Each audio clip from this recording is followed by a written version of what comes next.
But నాగే చూసుంటారా, చిన్నగా ఉన్నా మందంగా ఉండదు. ఒక్క జీవితంలో 2-3 జీవితాలు బ్రతికేస్తాను అనమాట.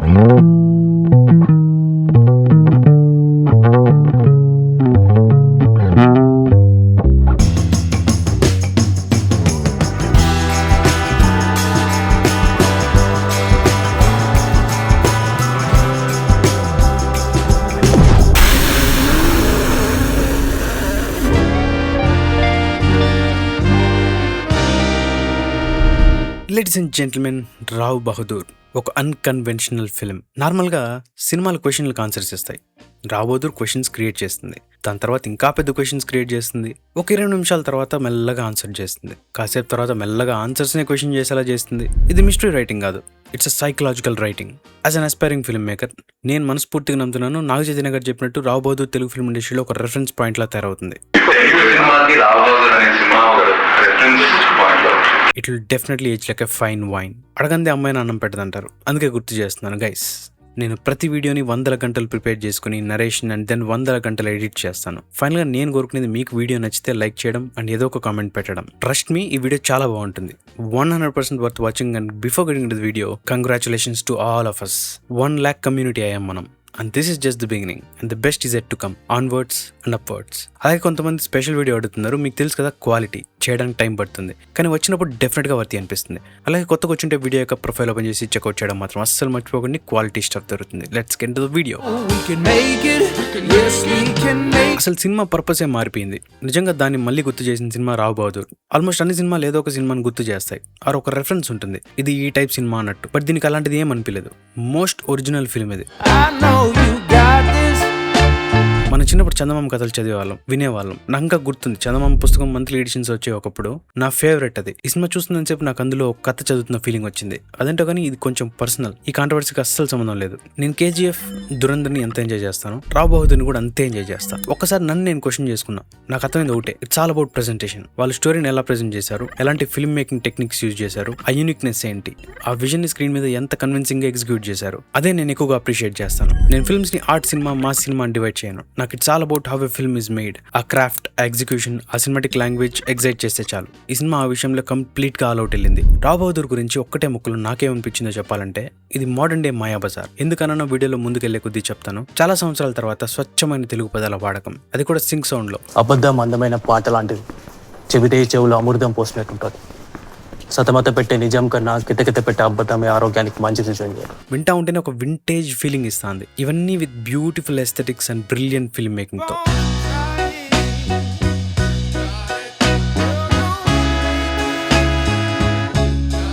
సింపుల్గా చెప్పాలంటే చూస్తున్నంతసేపు 1970s లో మోడర్న్ ఎక్విప్మెంట్తో ఒక తెలుగు సినిమా తీస్తే ఎలా ఉంటుందో నాకు ఎగ్జాక్ట్గా అలానే అనిపించింది. అఫ్కోర్స్ దానికి కథ జరిగిన ఎరా కూడా ఒక ఇంపార్టెంట్ రోల్ ప్లే చేసింది, కానీ cinema treatment is like 1970s movie and it has old classic vibe to it. Also ఈ మధ్య జపనీస్ హారర్ మూవీస్ అన్ని కవర్ చేసుకుంటూ వచ్చేప్పుడు south Korean horror cult a tale of 2 sisters rewatch చేశాను. రావ్ బహదూర్ చూసాక ఈ సినిమా ఇంకా బాగా ఎక్కింది. ఫిల్మ్ మేకింగ్ వల్ల రెండిట్లో ఇల్లు ఒక లొకేషన్ కాదు, ఒక character. Production design just decoration కాదు, story telling. Silence, background score కాదు, ఎమోషన్. మరీ ముఖ్యంగా ఆడియన్స్ డైలాగ్స్ తో కాదు, విజువల్స్ తో నమ్మించే సినిమా గ్రామర్ 2 సినిమాలో కామన్ గా కనిపించింది. మీతో ఇంకెప్పుడైనా షేర్ చేసుకోవాలనిపించింది, కానీ మళ్ళీ ఎప్పుడు చేస్తాను ఎందుకు అని ఈ వీడియోనే చేసుకుంటున్నా. హారర్ ఫ్యాన్స్ కి special recommendations. Rao Bahadur, the others లాంటి స్లో బర్న్ సైకలాజికల్ అట్మాస్ఫియర్ ని ఎంజాయ్ చేస్తే ఈ సినిమా అస్సలు మిస్ అవ్వకండి. చాలా థీమ్స్ టచ్ చేశారు వెంకటేష్ మహా గారు. Lineage, pride, patriarchy, social conditioning, casteism, ego, inherited beliefs, ఇలాంటి ఎన్నో లేయర్డ్ థీమ్స్ ని ఎక్స్ప్లోర్ చేశారు. ప్రతి వ్యూయింగ్ లో ఒక కొత్త లేయర్ బయటపడుతుంది. And the best part is ఎక్కడ ప్రీచింగ్ ఇస్తున్నట్టు చూపించలేదు. ఈవెన్ క్లైమాక్స్ లో టిపికల్ ఎండింగ్ ఇవ్వకుండా లవణ కూడా సోషల్ కండిషనింగ్ వల్ల ఈ పాత్ తీసుకున్నట్టు చూపిస్తారు. ఈ సినిమా గురించి చెప్పడానికి ఎక్కడ మొదలు పెట్టాలో, ఎలా ముగించాలో తెలియట్లే, కానీ అసలు ఈ సినిమా స్టార్ట్ అయ్యేదే క్లైమాక్స్ లో. లవణ మీ కొడుకు కాదు.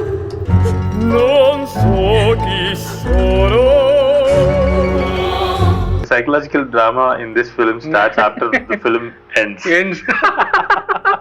అంటే ఫస్ట్ హాఫ్ చూసేప్పుడు నార్మల్ సీన్స్ అనుకున్న ప్రతి దానికి సెకండ్ హాఫ్ లో పే ఆఫ్ ఇచ్చారు మహా. అవన్నీ కాకుండా ఒక్క మాటతో సినిమా మీద మనకున్న థాట్స్ ని చేంజ్ చేసి క్లైమాక్స్ అయితే వేరే లెవెల్. మన దగ్గర క్యారెక్టర్ బేస్డ్ సినిమాలు వచ్చి చాలా సంవత్సరాలు అయిపోయింది, ఆర్ అట్లీస్ట్ సినిమాలో ఒక క్యారెక్టర్ స్టాండ్ అవుట్ అవడం రేర్ అయిపోయింది. Songs, dialogues, fights or visuals ఏదో ఒకటి బాగా ఎక్కుతాయి, కానీ ఒక రేలంగి మావయ్య, ఒక అర్జున్ రెడ్డి, ఒక చిట్టిబాబు లాగా ఒక రావ్ బహదూర్ వచ్చాడు. ఇంకా నుండి నిర్మమాటంగా నువ్వు మనిషివా రావ్ బహదూర్ అనొచ్చు మనం ఎవరైనా తిట్టాలనుకున్నప్పుడు. ఆ లెవెల్ సైక్ క్యారెక్టర్ ఇది. నువ్వు అనుకోలేదురా నాకు పెట్టినది పెడి. వెంకటేష్ మహాగారు చాలా సటిల్ గా యాక్ట్ 1 లో సెటప్ చేసి యాక్ట్ 3 లో అన్నిటికీ పే ఆఫ్ ఇచ్చారు. ఈ సాంగ్ లో ఎవరినైనా ఏ స్కిన్ టోన్ ఉన్న అమ్మాయినైనా క్యాష్ చేసి ఉండొచ్చు. But with all due respect why black women అంటే జస్ట్ షో ఇక్కడ డాన్స్ చేసాక ఆచారి ఏంట్రా అది రాత్రి నువ్వు చేసిండేది అని అడిగినప్పుడు దాంట్లో ఏముండదురా ఒక ఆడ మగ కలిసి నృత్యం చేశారంతే అనేంత లిబరల్ పర్సన్. కొడుకు నల్లగా ఉంటేనే అనుమానించి పాలేవో నీళ్ళేవో తెలుసా నీకు, ఈ హంసతో ఈ కాకి వరసెందుకు అనేంత నారో మైండెడ్ పర్సన్ ఎలా అయ్యాడు అనే దానికి సెటప్. నిన్న రాత్రి తమరు విన్యాసాలు చూసినాం కదా. అవును, అందులో తప్పే ఉండదు. ఒక ఆడ ఒక మగ ఆహ్లాదంగా నృత్యం చేస్తున్నారు.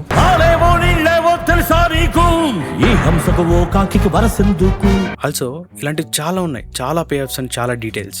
ప్రపంచమే నా ఇల్లు అని చెప్పినవాడు ప్రపంచానికి నేనే మహారాజు అంటాడు. నేను ఇల్లు వదిలినప్పుడే చెప్పున్నాను కదా, ప్రపంచమే నా ఇల్లు.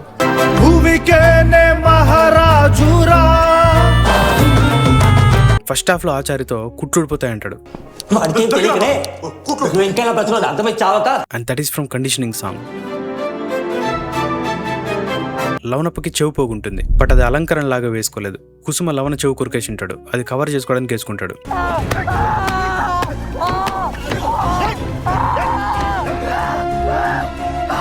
లవణప్పని నెల తక్కువ బిడ్డ అంటారు. చిన్నప్పటి నుంచి ఏం చేసి నెల తక్కువ వెదవ అనేటోళ్ళుగా అంతా నన్ను. బట్ క్లైమాక్స్ లో తెలిసింది ఏంటంటే ఈజ్ నాట్ ఇస్ సన్ అని. ఎందుకంటే రామప్పతో పెళ్లి కాకముందే ఆల్రెడీ రేణుక కడుపులో ఉన్నాడు.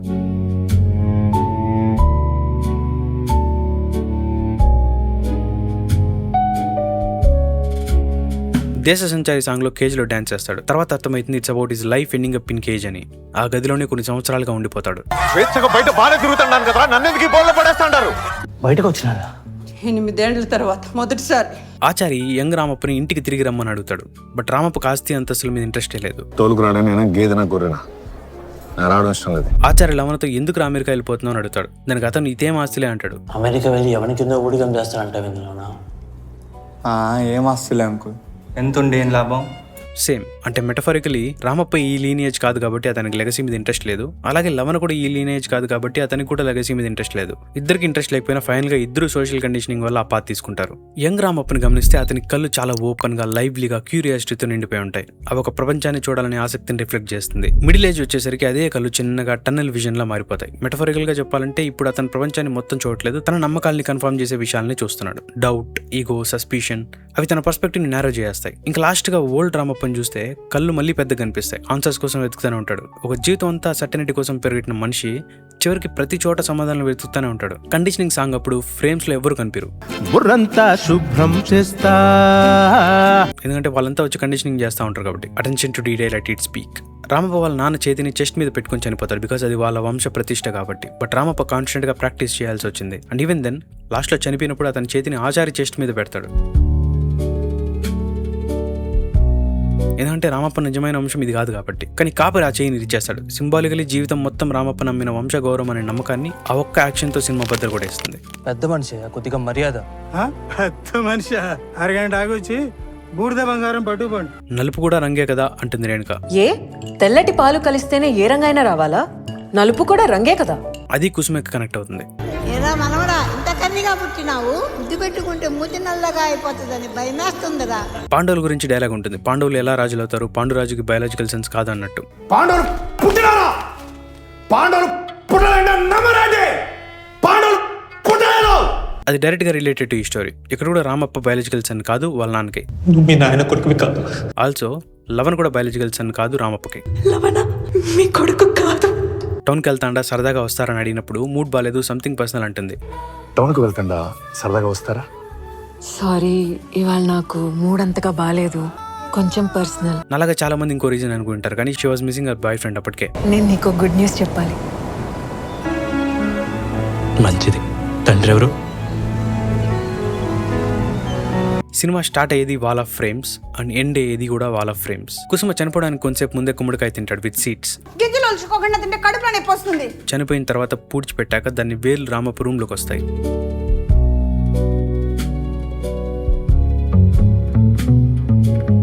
చాలా సాడ్ ఇది. చనిపోయిన తర్వాత కూడా కుసుమ వాళ్ళ నాన్నని ఎత్తుక్కుంటూ అతనితో ఉండడానికి అలా వచ్చాడు. నాకెందుకు ఇదంతా రామాయణం నుండి ఇన్స్పైర్ అయ్యి పేర్లు సంఘటనలు కూడా అవే పెట్టి మళ్ళీ ఎక్కడ ఆడియన్స్ నుండి బ్యాక్లాష్ వస్తుందేమో అని అండర్ ప్లే చేస్తున్నారేమో అనిపిస్తుంది.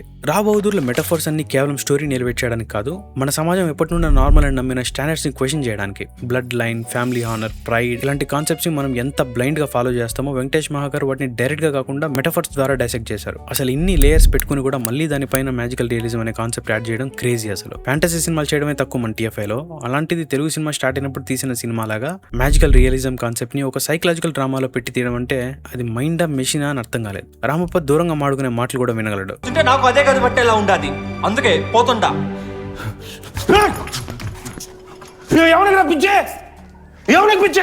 గాల్లో ఎగురుతాడు.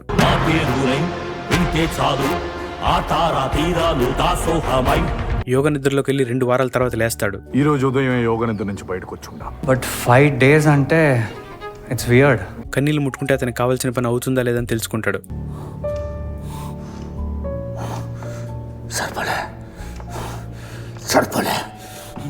వెనక్కి తిరిగి చూడకుండా రూమ్ లో ఎవరున్నారో చెప్పేస్తాడు.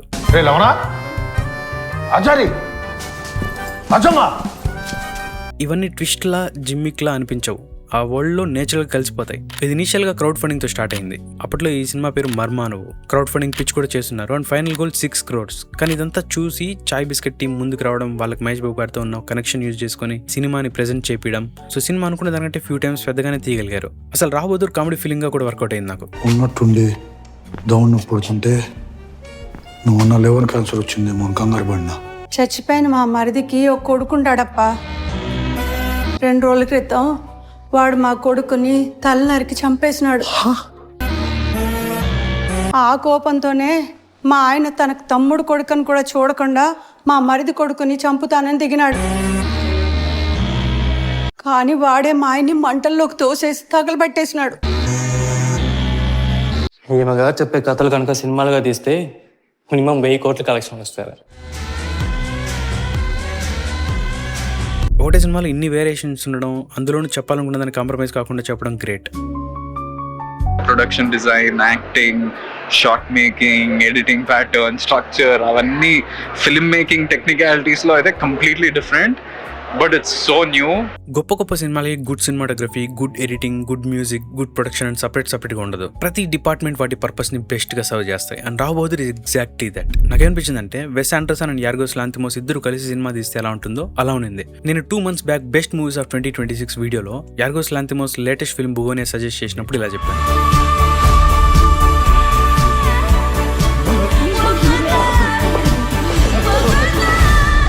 బుగోనియా కరెక్ట్గానే స్పెల్ చేస్తున్నాను అనుకుంటున్నా. నేను ఈ సినిమాని లిస్ట్లో పెట్టుకూడదు అనుకున్నా ముందు, కానీ క్లైమాక్స్ చూసాక అది మారింది. Definitely not for everyone.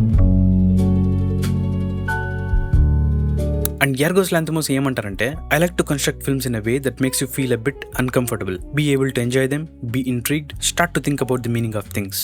ఎగ్జాక్ట్గా ఆయన 2 ఫిల్మ్స్కి అదే అయింది. అండ్ ఈ సినిమాలో ఇంకా ఎక్కువ. లవణ మీ కొడుకు కాదు.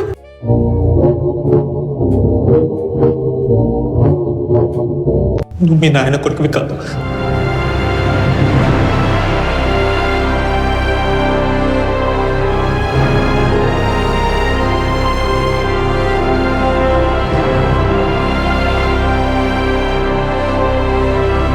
ఇంకా వెస్ ఆండర్సన్ అని ఎందుకన్నానంటే because of his famous symmetrical visual framing.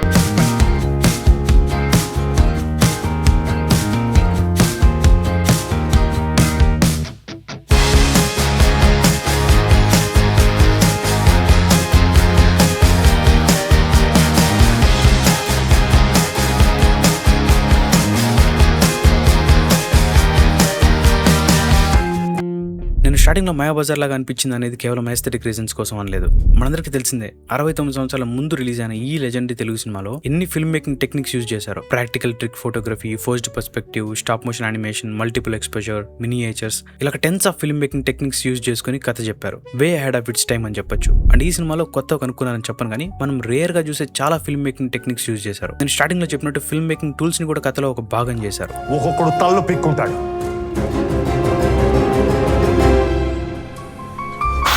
ఎన్నిసార్లు చెప్పాను ఇది తీయించమని? ముడుగా మాకు వాటి అట్నే ఉంది. రెండో కొడుకు కూడా గుమ్మడి పండులో పొడతాడు అనుకునే. కనీసం వాటినైనా అట్లా కాయని. First scene is a mise en scene. French film critic Andre Bazin film మేకింగ్ని 2 డిఫరెంట్ అప్రోచెస్గా డివైడ్ చేశారు. ఒకటి మిసాన్ సీన్, రెండోది మొంటాజ్. మొంటాజ్ అంటే మల్టిపుల్ ఇమేజెస్ కలిపి స్టోరీ చెప్పడం. ఫర్ ఎగ్జాంపుల్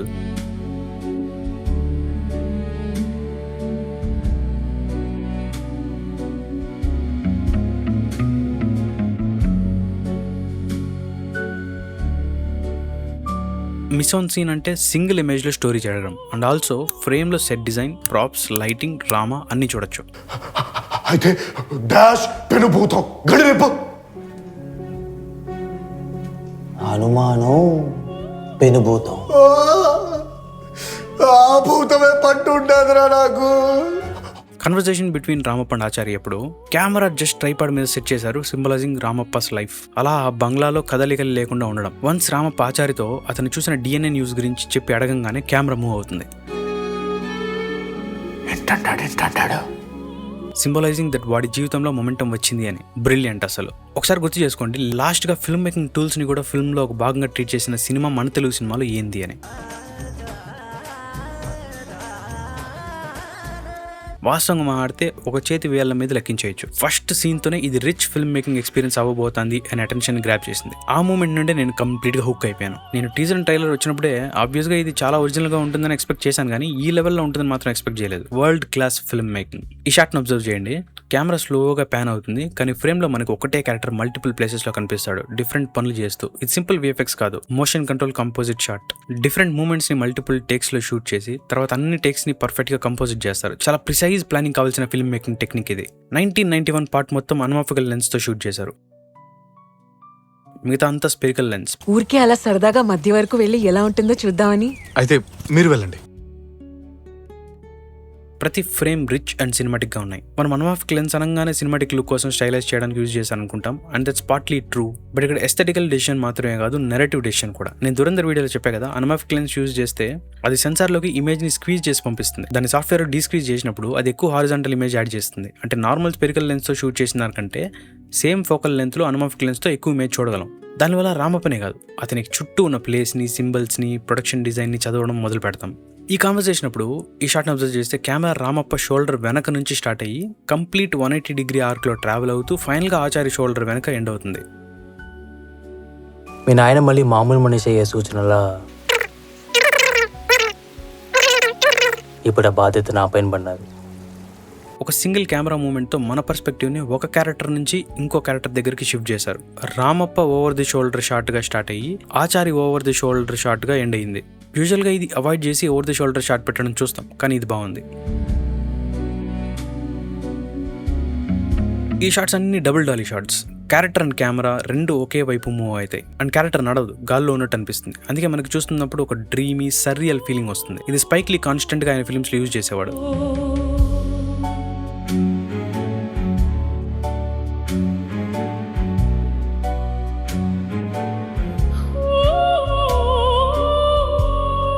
ఈ టెక్నిక్ ని స్టైల్ కోసం మాత్రమే యూజ్ చేయలేదు, ఆ మూమెంట్ లో క్యారెక్టర్ సైకలాజికల్ స్టేట్ ని, ఎమోషనల్ వెయిట్ ని ఆడియన్స్ ఫీల్ అవ్వడానికి యూజ్ చేశారు. అదే ఫిల్మ్ మేకింగ్ బ్యూటీ. టెక్నిక్ ని చూపించడం మాత్రమే కాదు, టెక్నిక్ ద్వారా ఎమోషన్ ని కమ్యూనికేట్ చేయడం.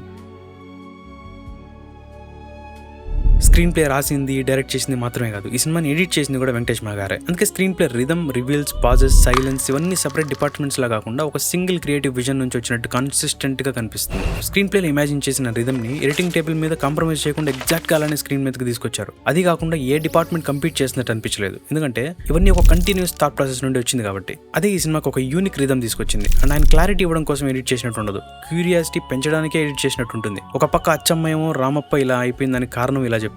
అప్పకే ఇంకో కొడుకుండేవాడు, ఆ బాబు పేరు కుసుమప్రాజు. ఆ బాబు అంటే అప్పకే పంచి ప్రాణాలు, కానీ కుసుమ బాబే చిన్నప్పటి నుంచి పిచ్చి పట్టినట్టు ప్రవర్తిస్తా ఉండేవాడు. కానీ అక్కడ జరుగుతూ ఉండే సీన్స్ మాత్రం డిఫరెంట్. నువ్వు డాక్టర్ కదరా, నా రక్తం తీసుకొని కుసుమ నాకు పుట్టినాడు చెప్పు. ఏది నమ్మాలో తెలియదు, లాస్ట్ వరకు వెయిట్ చేసి చూడాల్సిందే. నాకు ఎడిటింగ్ లో స్టాండర్డ్ అయింది మాత్రం లాంగ్ పాసెస్ కూడా చాలా నేచురల్ గా ఉన్నాయి అండ్ చాలా చోట్ల యూజ్ చేశారు. ఈ సీన్ లో ఒక లాంగ్ పాజ్ ఉంటుంది. ఎప్పుడు ఇలానే అందరినీ ద్వేషిస్తూ ఉంటావు నువ్వు అన్నప్పుడు లవణ అన్నం ప్లేట్లో వేసి జస్ట్ ఆ తల పైకెత్తి ఫ్యూ సెకండ్స్ హెల్ప్లెస్ గా చూస్తాడు. ఎప్పుడు వీళ్ళు అందరినీ ద్వేషిస్తానే ఉంటావా నువ్వు?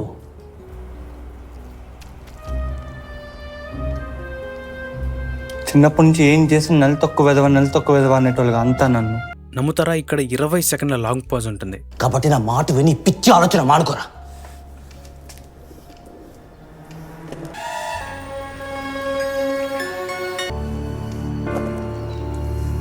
ఇప్పుడు అర్థమై ఉండదురా. నాకు తెలిసి ఇంత పాజ్ ఉన్న సీన్ రీసెంట్గా చూసింది ఇదే. 2005 ఆ టైంకి తగ్గిపోయాయి లాంగ్ పాజెస్. ఫాస్ట్గా కట్ చేయడం, సీన్ రాకముందే కట్ చేయడం, ఎల్ కట్ జే కట్ యూజ్ చేయడం ఎక్కువైపోయాయి. కానీ 2026లో 20 సెకండ్ల లాంగ్ పాజ్ ఎంట్రా బాబు. కమర్షియల్ సినిమా గ్రామర్లో ఇది చాలా రేర్. నార్మల్గా ఆడియన్స్ అటెన్షన్ పోతుందని డైరెక్టర్స్ వెంటనే డైలాగ్, బ్యాక్గ్రౌండ్ మ్యూజిక్ లేదా కట్స్ పెట్టేస్తారు. కానీ వెంకటేష్ మాగారు ఆ సైలెన్స్ ని కూడా స్టోరీ టెలింగ్ లో భాగం చేశారు. ఆ పాజెస్ లో మనం క్యారెక్టర్స్ ని అబ్జర్వ్ చేయడం మొదలు పెడతాం. వాళ్ళ expressions, body language, breathing, room tone ఇవన్నీ మాట్లాడడం స్టార్ట్ చేస్తాయి. ఈ లాంగ్ పాజ్ అనేది జస్ట్ డైలాగ్ లేకపోవడం కాదు, ఆడియన్స్ ఆలోచించడానికి డైరెక్టర్ ఇచ్చిన స్పేస్. అసలు ఆ క్యారెక్టర్ ఎమోషనల్ స్టేటస్ ఏంటి అని మనం దగ్గర నుండి అర్థం చేసుకోగలిగే ఒక టెక్నిక్. దీనివల్ల ఆడియన్స్ రిథమ్ కూడా మారిపోతుంది. మన brain commercial cinema fast editing కి అలవాటు పడిపోయింది. కానీ ఈ సినిమా మెల్లగా మన పేస్ ని బ్రేక్ చేసింది. రాబహదూర్ చూస్తున్నప్పుడు రామప్ప పేస్ కి మనల్ని అడాప్ట్ చేసింది. ఒక స్టేజ్ తర్వాత మనం సినిమాని చూసేలా కాకుండా వాళ్ళ రూమ్ లో వాళ్ళ పక్క నుండి చూస్తున్న ఫీలింగ్ వస్తుంది. ఇక్కడ ఎమోషన్ కంప్లీట్ అయ్యే వరకు ఎడిటర్ మహాగారు వెయిట్ చేశారు. క్యారెక్టర్ ఆలోచన పూర్తయ్యే వరకు ఆడియన్స్ ఆ ఫీలింగ్ నుంచి బయటకు రాకుండా హోల్డ్ చేశారు. అందుకే ఈ సినిమాని మనం చూడటం కాదు, ఎక్స్పీరియన్స్ చేస్తాం.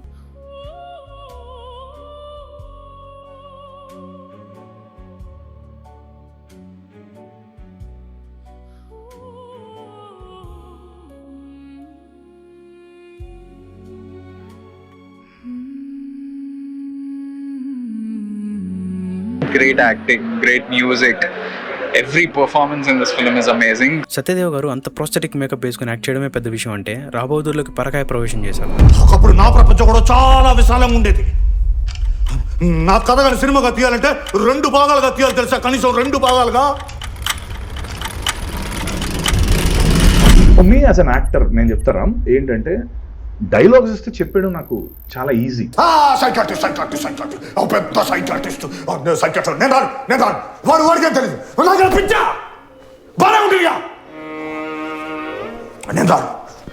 But as an actor the most toughest thing is you convey something without saying a line, and that I feel is the highest form of acting.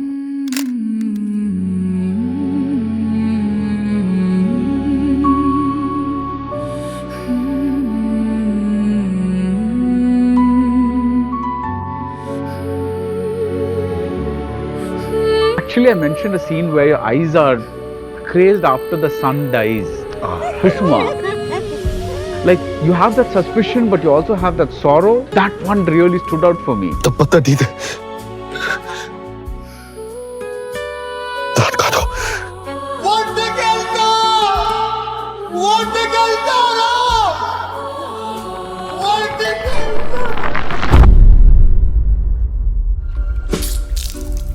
ఏం చేసింది సార్?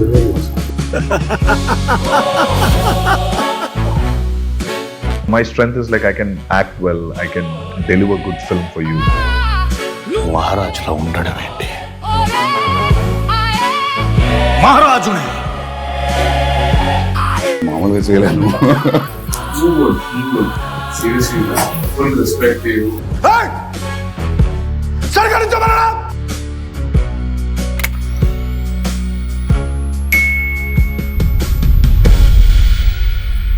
Phenomenal job. అంత ఓల్డ్ ఏజ్డ్ పర్సన్ లాగా మాట్లాడడం, పరిగెత్తడం, నడవడం. And I'm just reminding you, ఇది sync sound. So lines deliver చేసే tone and modulation కూడా సరిగ్గా ఉండాలి. సినిమా చూసిన తర్వాత సత్యదేవ్ని తప్ప ఇంకెవ్వరు చేసుంటారని క్వశ్చన్ చేసుకున్నా కూడా ఎవ్వరు తట్టట్లేదు. ఒక్క సినిమాలో నవరసాలు పండించాడు. He understand the character's intuition, not his intuition as Satyadev. What can be the character's intuition in this particular scene? He goes right to that level.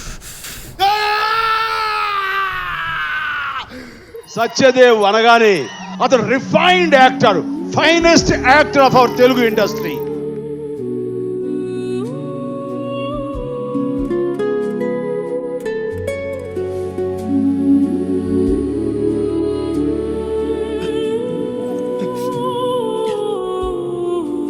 ఎవరు మీరంతా?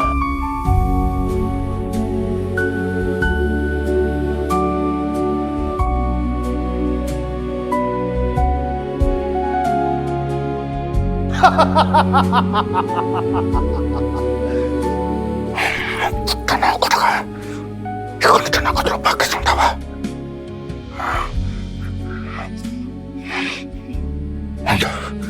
నీ పని చెప్తా.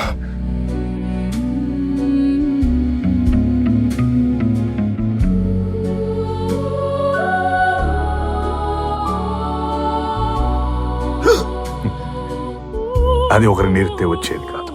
మరి జీవితం సంకనాకపోయినప్పుడు ఆటోమేటిక్గా ఆ శక్తులు సిద్ధిస్తాయి.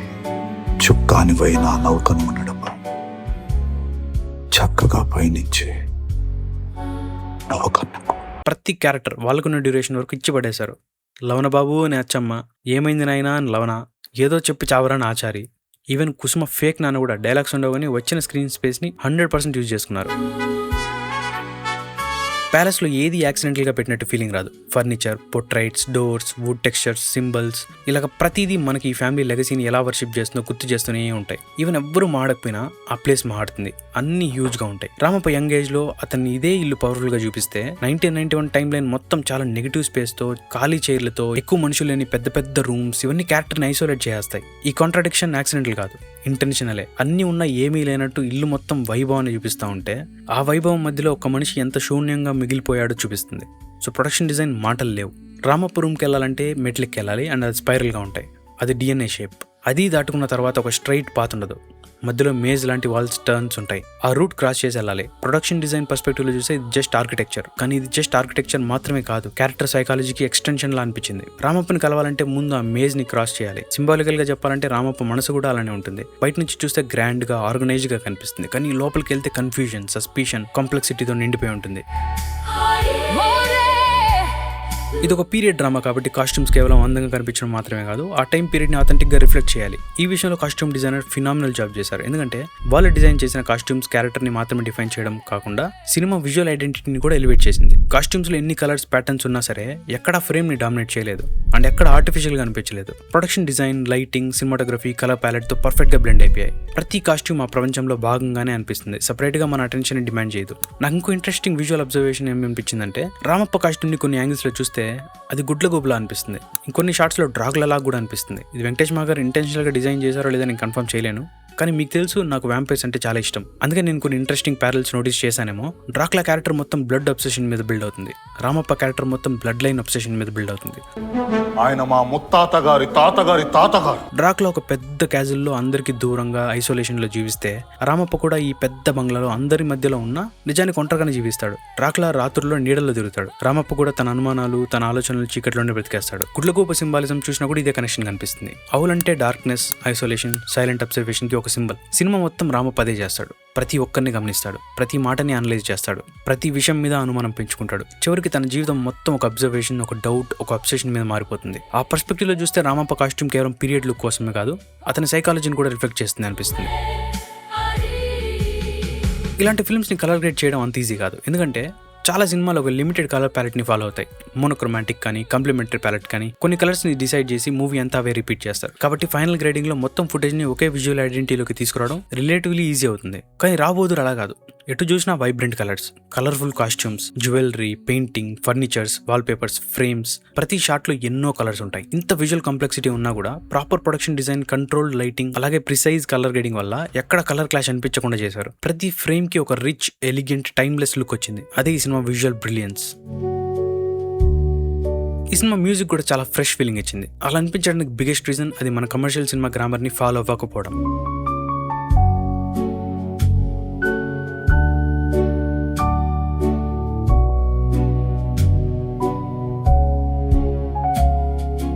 బ్యాక్గ్రౌండ్ స్కోర్ సీన్ ని డామినేట్ చేయదు, సీన్ లో డిజాల్వ్ అయిపోతుంది. చాలా చోట్ల సైలెన్స్ కూడా మ్యూజిక్ లో బాగా ట్రీట్ చేశారు. అందుకే మనకి మ్యూజిక్ వినిపించడం కన్నా అట్మాస్ఫియర్ ఫీల్ అవుతాం. ఇంకా French and Italian inspiration clear గా తెలుస్తుంది. సరిగ్గా చెప్పాలంటే 100% నేటివ్ మ్యూజిషియన్ కొట్టిన ఫీలింగ్ తెప్పించారు. అంతలా పట్టుకున్నారు ఆ డిఎన్ఏ స్మరణ్ సాయి గారు.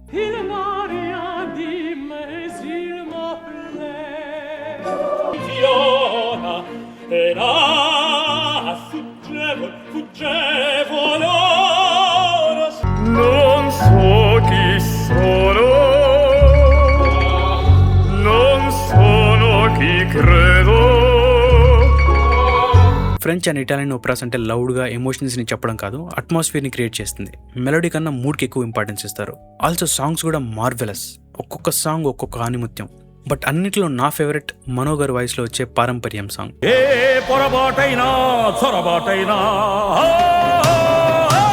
ప్రతి సినిమాకి ఒక సాంగ్ ఉంటుంది, దాని వేరియస్ వర్షన్ ని త్రూ అవుట్ ది సినిమా వాడతారు. ఏ ఎమోషన్ కి తగ్గట్టు ఆ వర్షన్.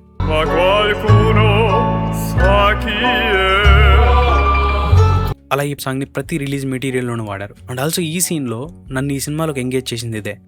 చూడు నిద్ర కాడుతోంది.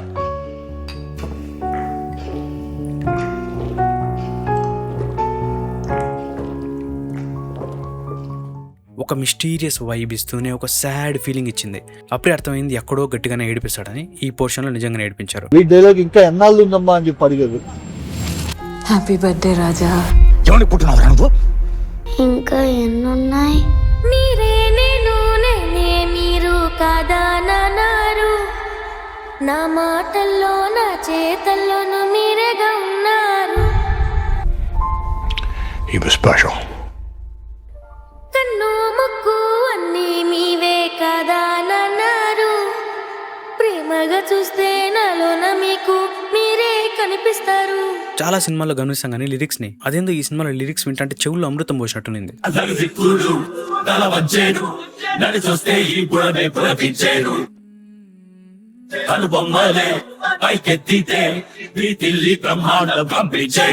రెహమాన్ గారు రాశారు అన్నిటికీ. పదాలు గానీ, రిథమ్ గానీ, ఆ ఫ్లో గానీ, అర్థం గానీ ఒక్కో డిపార్ట్మెంట్ వాళ్ళ బెస్ట్ ఇచ్చి పడేస్తే వచ్చిన సినిమా ఇది.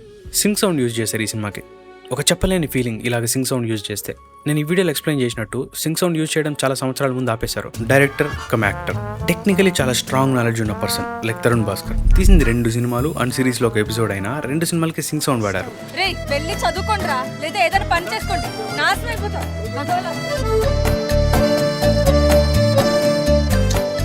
మనకు ఆ లైఫ్ లైక్ సౌండ్స్ వినొచ్చు ఆ 2 సినిమాల్లో. రూటెడ్ క్యారెక్టర్స్, విలేజ్ డ్రామా, మన తెలుగు నేటివ్ ఫ్లేవర్ క్లియర్ కనిపిస్తుంది ఆ ఫిల్మ్స్ లో. ట్రెడిషనల్ ఫిల్మ్ మేకింగ్ లో సింగ్ సౌండ్ అనేది చాలా ఇంపార్టెంట్ పార్ట్. సౌండ్ లో ఉన్న ఒరిజినాలిటీని మనకి ఉన్నట్టు ప్రెజెంట్ చేసేదే సింగ్ సౌండ్. ఆన్ సెట్ లో మాడే సౌండే మనం వింటాం కాబట్టి ఆర్టిఫిషియల్ గా ADR లో ఎంత ట్రై చేసి చెప్పినా దీన్ని 100% రీక్రియేట్ చేయడం చాలా కష్టం. నార్మల్ గా ADR యూజ్ చేసిన ఫిల్మ్స్ లో సైలెన్సెస్ ఉంటే ఏం వినిపిదు, కానీ సింగ్ సౌండ్ యూజ్ చేసిన ఫిల్మ్స్ లో సైలెన్స్ ఉంటే రూమ్ టోన్ వినిపిస్తుంది. భలే ఉంటుంది సౌండ్. అక్కడ ఉన్న ప్రాప్స్, వాల్స్, గ్రౌండ్ తో రియాక్ట్ అయ్యి నేచురల్ గా లిటిల్ బిట్ ఆఫ్ రివర్బ్ తో మైక్రోఫోన్ లోకి ఎంటర్ అవుతుంది. అది వింటున్నప్పుడు మనం క్యారెక్టర్స్ పక్క నుండి వింటున్నట్టు ఉంటుంది. అండ్ సింగ్ సౌండ్ యూజ్ చేస్తున్న 3 మోడర్న్ డైరెక్టర్స్ లో వెంకటేష్ మహాగారు ఒకరు. కేరఫ్ కంచపాలెం, ఉమామహేశ్వర్, ఉగ్ర రూపస్య అండ్ ఇది అన్నిటికీ వాడారు. యాజ్ తరుణ్ భాస్కర్ గారి సెడ్ సింగ్ సౌండ్ ఇప్పుడు చేయడం చాలా కష్టం. పైన ఎయిర్ప్లేన్ వెళ్లే సౌండ్ కూడా డైలాగ్ డిస్టర్బ్ చేస్తుంది. అది వెళ్ళేంత వరకు వెయిట్ చేసి షార్ట్ తీసిన సందర్భాలు కూడా చాలా ఉన్నాయి. పక్కన ఎక్కడో బిల్డింగ్ కన్స్ట్రక్షన్ జరుగుతూ ఉంటే అది కాసేపు ఆపించి తీసిన సీన్స్ కూడా ఉన్నాయి. దీనివల్ల లాజిస్టిక్ ఎక్స్పెన్సెస్ పెరిగిపోవడం వల్ల తర్వాత ఫిల్మ్స్ ఆపేశారని చెప్పారు. బట్ వెంకటేష్ మహాగారు ఇన్ని కాంప్లికేషన్స్ ఉన్నా సరే ట్రెడిషనల్ ఫిల్మ్ మేకింగ్ కి స్టిక్ అయ్యారంటే ఆయన మైండ్ లో ఫిల్మ్ మేకింగ్ గురించి ఎంత గట్టిగా ఫిక్స్ అయి ఉంటారో అర్థం చేసుకోవచ్చు. We need iron balls to do sync sound అండి. తెలుగు సినిమా, తెలుగు లొకాలిటీస్, తెలుగు లొకేషన్స్, తెలుగు ఊర్లు, ఆంధ్ర తెలంగాణలో సింగ్ సౌండ్ తో సినిమా చేయాలంటే we need iron balls. Because I think most chaotic country India. Like చాలా రేర్ గా వస్తాయి ఇలాంటి సినిమాలు. కట్స్ ఉండాలి అటెంప్ట్ చేయడానికి, ఎందుకంటే కమర్షియల్ గా సక్సెస్ అవడం చాలా కష్టం మన దగ్గర. అది తెలిసి కూడా సింపుల్ గా లవ్ స్టోరీనో యాక్షన్ ఫిల్మో తీయకుండా కెరీర్ స్టార్టింగ్ స్టేజ్ లోనే ఇలాంటి మైండ్ బెండింగ్ ఫిల్మ్ తీయడం అంటే గట్సీ.